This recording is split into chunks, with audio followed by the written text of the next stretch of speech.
On passe à la deuxième communication et j'appelle Dr Loudey qui va nous parler des facteurs de risque cardiovasculaire chez les patients diabétiques. Et prière de respecter le temps.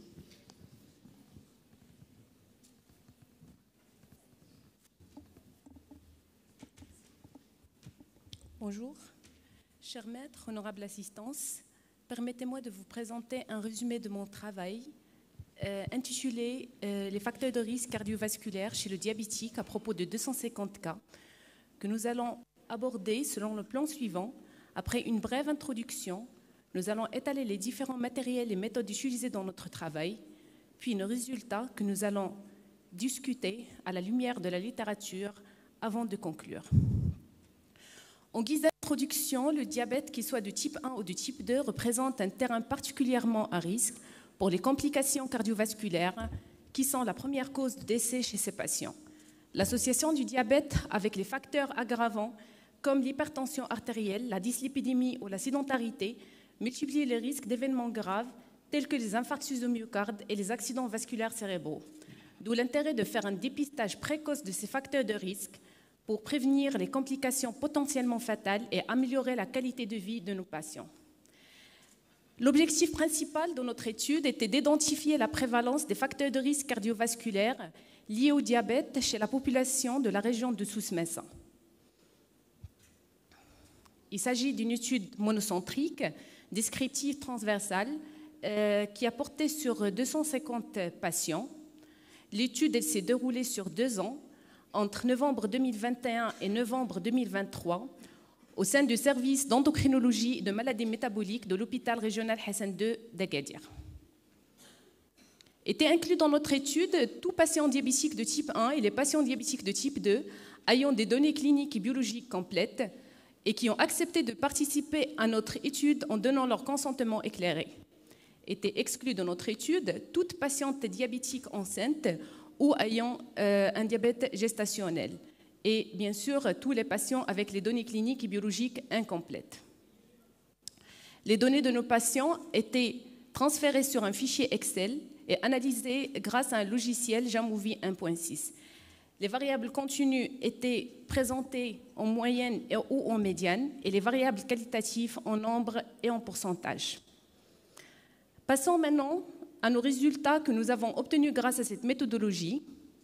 Donc, pour les données épidémiologiques, l'âge moyen de notre population était de 47,4, plus ou moins 19 ans, avec des extrêmes d'âge allant de 18 à 80 ans. On a noté une légère prédominance de sexe masculin, avec un sexe ratio de 1,13. Le diabète type 2 était majoritaire dans notre population, il représentait 62%, versus 38% des patients diabétiques de type 1. La majeure partie de nos patients, ils étaient déséquilibrés, avec une ancienneté moyenne de diabète de 9 ans, plus ou moins 2 ans. 32% de nos patients diabétiques, ils étaient aussi hypertendus, 35% avaient une hypercholestérolémie, 27% de nos patients, soit ils étaient des fumeurs ou des anciens fumeurs, et presque la moitié de notre population était sédentaire.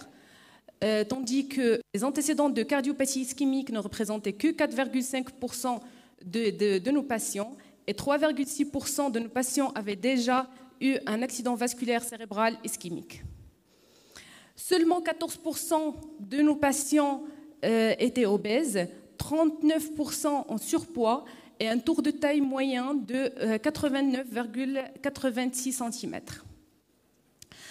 Ce graphique montre la répartition des principaux facteurs de risque cardiovasculaire chez notre population d'études. On observe que la sédentarité est de loin le facteur de risque le plus prévalent, suivi de surpoids, la dyslipidémie et ensuite l'hypertension artérielle, tandis que les autres facteurs de risque sont nettement moins fréquents. Passons maintenant à la comparaison de nos résultats avec les données de la littérature. En comparant l'âge moyen des patients diabétiques à celui rapporté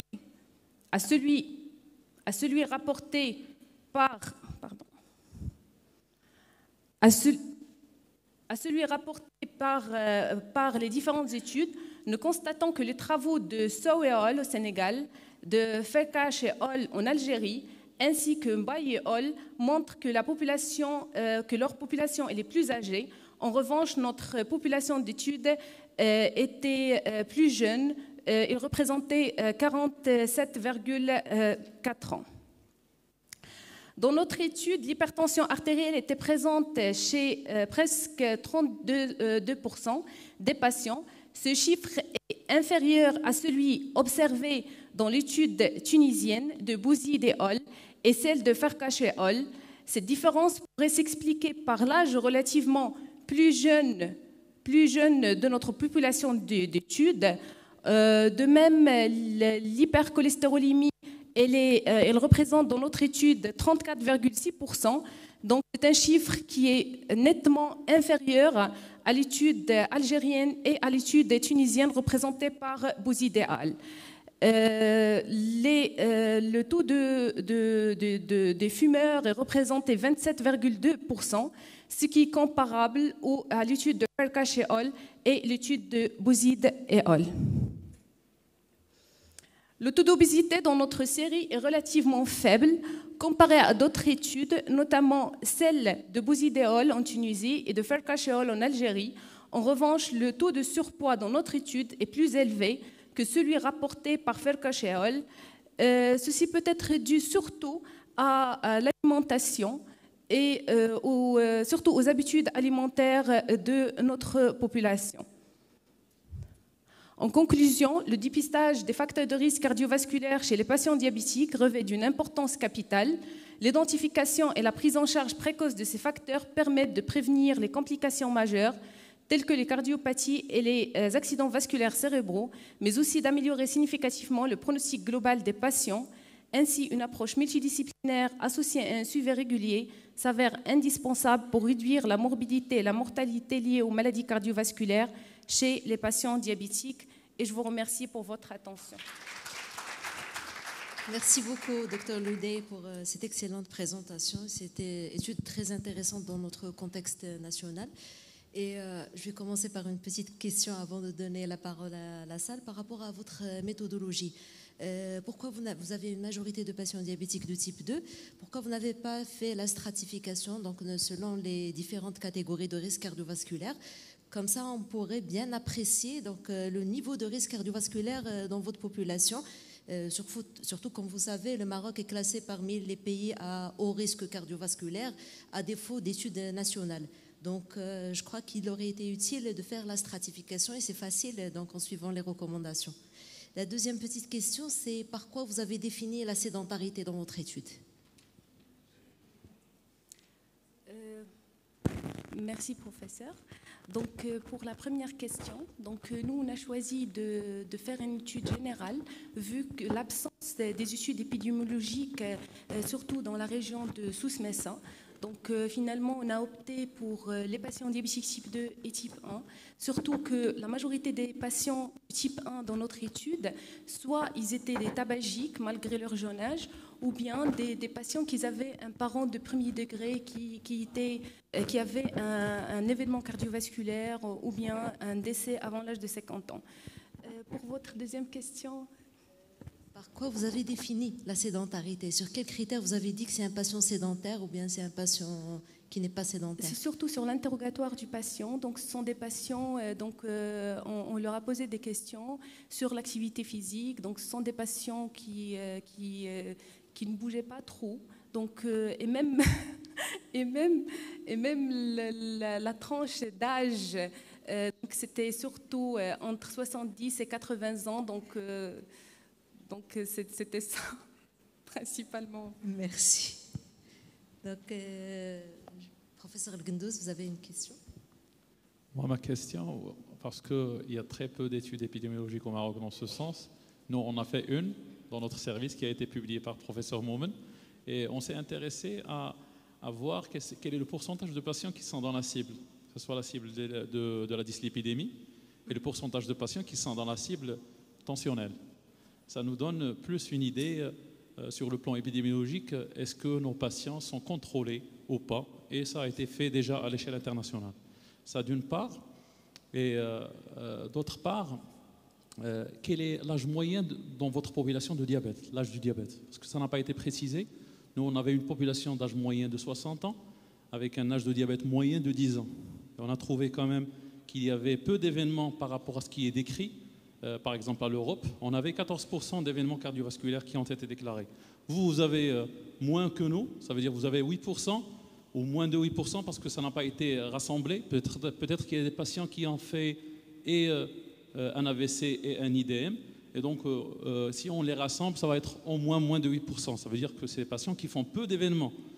Et nos patients diabétiques, normalement, puisqu'on est considérés comme des pays à très haut risque cardiovasculaire, on devrait faire plus. Et on est en train de démontrer qu'on n'est pas à très haut risque cardiovasculaire. C'est pour ça qu'on va faire ces études. Ma question, c'est par rapport à l'âge du diabète, parce que si vous avez pris des patients qui avaient un âge moyen de diabète de 2-3 ans, on peut considérer comme c'est logique. Voilà.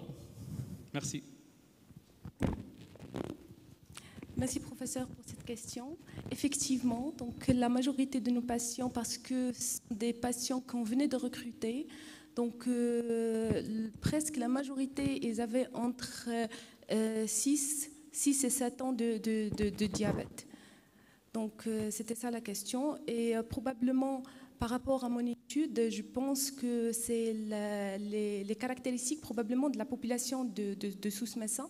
Surtout si on voit par exemple le phénotype du patient souci, donc ce sont des patients qui ne sont pas obèses, ce sont des patients qui suivent un régime particulier, donc ils mangent peu de... Par exemple, si je peux me permettre de vous dire ma petite expérience quand j'ai posé la question à mes patients, donc ce sont des patients qui mangent peu, qui mangent beaucoup de légumes, surtout le petit tagine souci qu'on connaît tous, et surtout la consommation d'huile d'argan. Donc je pense que c'est ça ce que... c'est comme ça que... Donc voilà. Docteur Walid.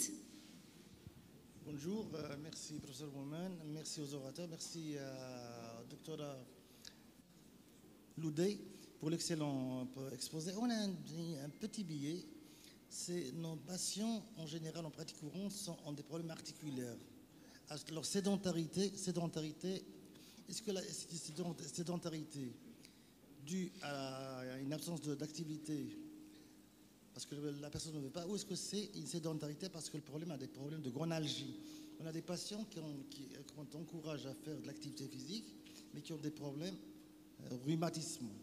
Comment traiter ces gens-là pour encourager, pour diminuer cette sédentarité et l'inactivité physique?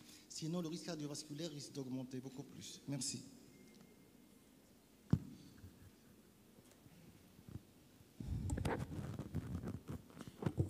Votre question, c'est par rapport à l'absence de l'activité physique chez notre population, c'est ça?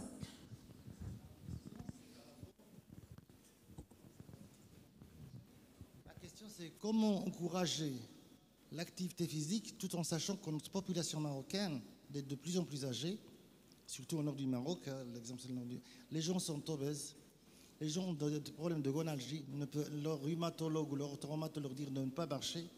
Et on est obligé de leur encourager. Comment on encourage l'activité physique chez des patients qui ont des handicaps rhumatismaux, qui prennent des anti-inflammatoires à hauteur de journée, des obèses.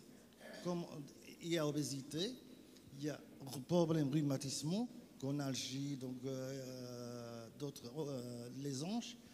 Comment arriver à faire une activité physique à ces gens-là parce qu'eux présentent aussi un risque cardiovasculaire énorme. Comment faire qu'il n'y ait plus de sédentarité? Parce qu'ils veulent, mais ils ne peuvent pas. Quelle est la solution quelle est l'aide qu'on peut leur donner? Vous avez compris la question? Sincèrement, pour vous dire, je n'ai pas de réponse claire à votre question, mais en ce qui concerne ma population d'études, donc la majorité de nos patients, ils n'étaient pas obèses. Et pour votre question, probablement qu'il faut encourager les patients à faire des exercices probablement en fonction, donc adaptés à leur état de santé.